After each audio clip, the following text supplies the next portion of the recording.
अंत कसं झालं? या कारणामुळे ते लिहिलं गेलं होतं माझ्याकडून.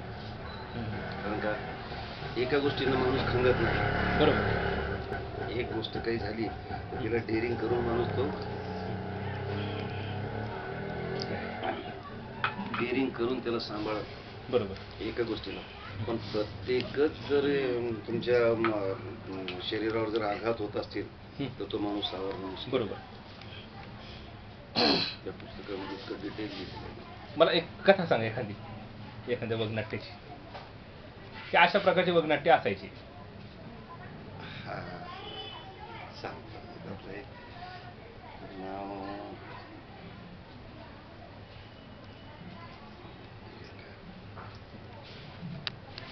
एक राजा असतो आणि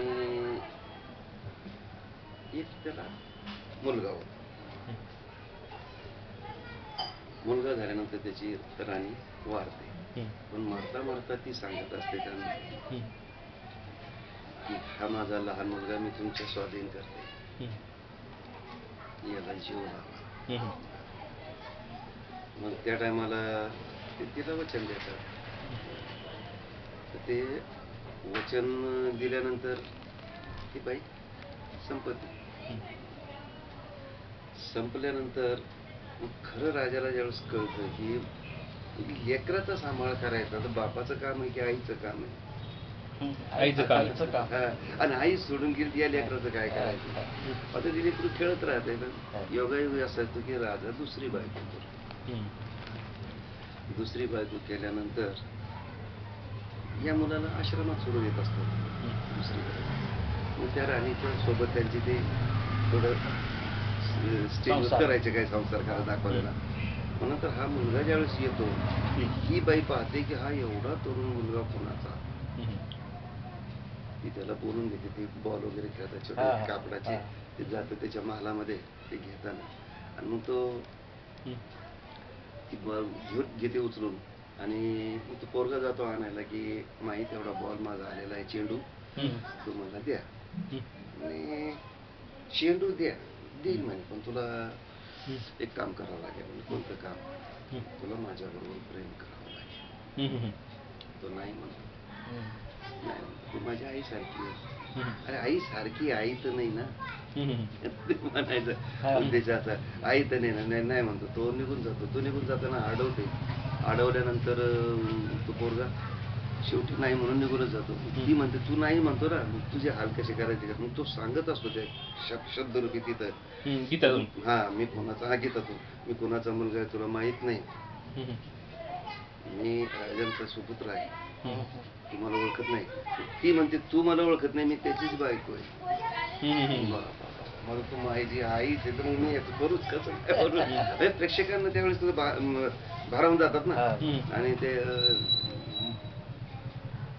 सांगते नवऱ्याला एकच की तो तुमचा मुलगा तुम्ही जन्माला घातला तो तुमच्यासाठी घातला. मला जे आणलं ते तुमच्यासाठी आणलं की त्याच्यासाठी आणलं. ते थोडस तिखट मीठ मिरची लावून सांगायचं का. हा कलात्मक दृष्टी मग त्याच्यातून ते होऊन जात. तो त्याला सांगतो मग राजाला बोलतो तर ती राणीनं सांगितल्यानंतर राजा रागवतो. पोराला बोलून घेतो. सांग तू काय केलं होतं. मी काय केलंच नाही म्हणून.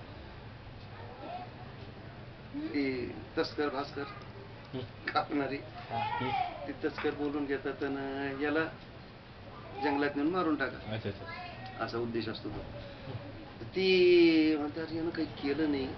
शेवटी ती आईच यानं मला काही नाही केलं म्हणे.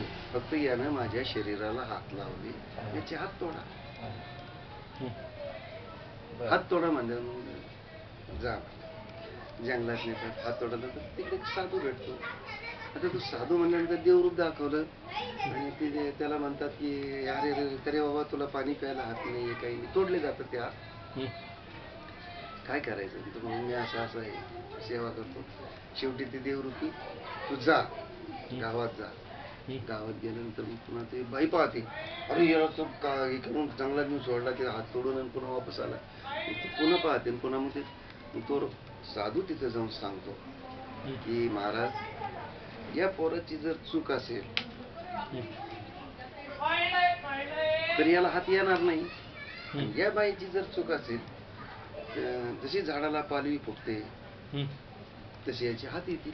हम्म. बरं म्हणते करते देवाचा धावा बिवा तर पाहता तर पोराला हा दिलं. हात येतात. हात आल्यानंतर मग तो राजा म्हणतो तूच पापी आहे. हा, हा, अशा पद्धतीचा त्याचा तो हा. कथानक असायचं. हा आणि मग नंतर त्या राणीला शिक्षा वगैरे व्हायची. शिक्षण म्हणजे काय म्हणतात ते राजा बोलेल काय काय तसं अशा तशा प्रकारे. पद्धतीचं होतं ते. हा आणि मग तुम्ही ज्या वेळेला काम करायला लागले तुमची ते स्वतःचे, त्या टायमाला ते एक शब्द होता जी पहिली बायको त्यांची वारते हम्म. आता लक्षात आलं ते हम्म. वडिलांच्या त्या बोलण्यामध्ये खूप हे होता. हम्म. एकाएकी पाण्यामध्ये हम्म. नाव कैसी हम्म. बुडाली हम्म. बुडाली हम्म.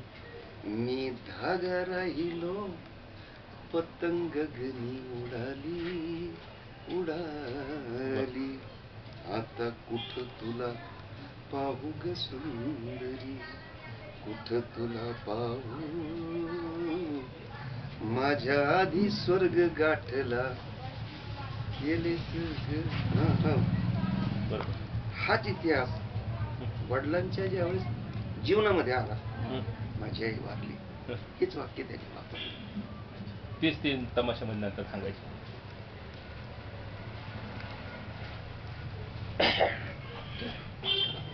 राहू दे. थोडा करा बरं.